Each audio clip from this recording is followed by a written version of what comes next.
you know, I mean, I personally was looking for colorful people. Yeah. To put, you know, because I hung out on the fringes of the Andy Warhol scene at that time, and which is what was kind of happening at the time. And so I was thinking about all these people I knew for ourselves who would be just great personalities. And that was basically, in my mind, the genesis of putting something together. Right. And because I thought that they were much more interesting than any of the people in Manhattan at the time. Home Sweet Home is where I lived. And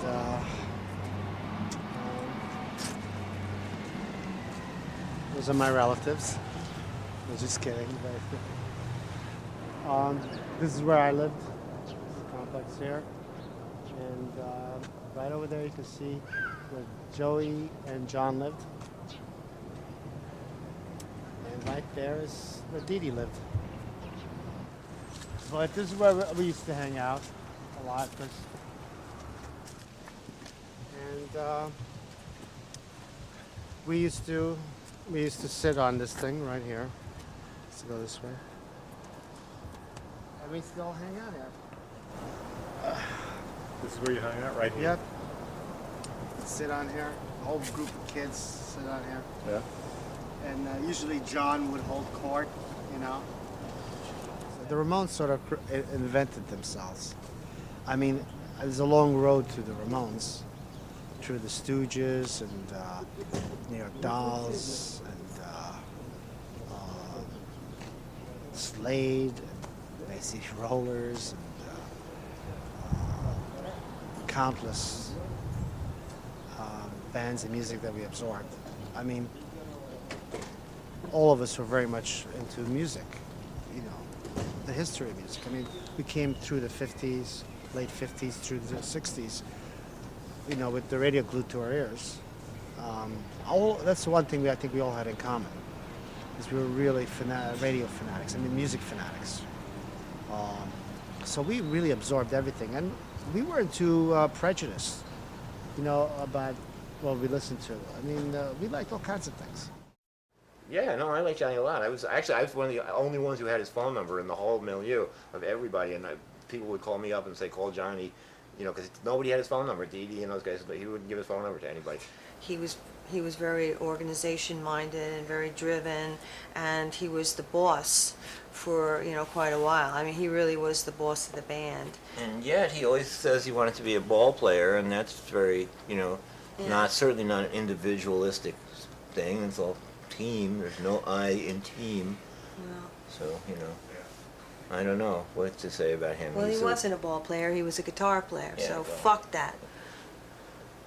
Yeah, sure, Joey was always around. Dee Dee were fixtures on the scene, and Arturo had his loft That right was the around the funny block. thing, is when Arturo used to always come to CBGB's with the mask Yeah, on, with the you mask know? on. He had just Like moved up from Mexico. For the first 6 months or so that he and showed, nobody knew who he was, and nobody he- saw his face. he only came with a wrestling mask on. And, Wrestling mask? Yeah, Yeah, one of he those, wore you a know. wrestling mask. Yeah, for about 6 All the months, all the time, and he was the guy with the wrestling mask on. He had different masks, you know, and nobody knew who he was for quite a while. And you know, initially, I mean, as far as how it was early, it was really great because the first year or so, the only people that were there were the people in the bands, and they were or related to the bands. So it was completely incestuous.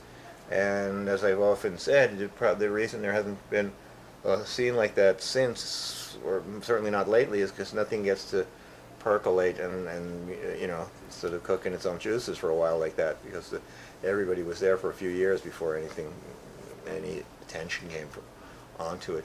But it was really fun. I mean, I totally enjoyed the period. Yeah, you know, when the buildings went down, that was the only thing that I really missed. I mean, I just wanted them back. I wanted those years back so much. That was what gripped me, you What know. buildings? The towers. Yeah. Yeah, I just wanted it. I just wanted, you know, everybody was like so freaked out, you know, and I just I've said, been missing all that wow, shit I for a really long want time. that shit back, you know. Yeah, That but was it's the only just- thing that I really missed. That's the only thing in my life that I, you know, really felt. Well, I like, fucking wow. Did anyone tell the story about how Dee Dee trashed Thunders in Paris at Steve Vader's house, you know? No? Oh, well, they had a big thing. Johnny and Dee Dee had a big falling out and had a lot of enmity between them. And Dee Dee was staying with Stiv in Paris. Stiv lived with this girl, Carol, whose last name is unpronounceable and not remembered. And she's really great. She's still with us, at least, thank goodness. Barely. No, she's okay. Jesus, I'm a bitch. And, and, no, she's nice. No, she's all sober now. No, She I know. is. Is she? Yeah, sure, Oh, for a well, see, long the last time. time I saw her, she was a complete. Well, yeah, I mean, fucking Wreck. back. Well, she woke up and he's fucking dead in bed with her, for God's sakes. What are you gonna do?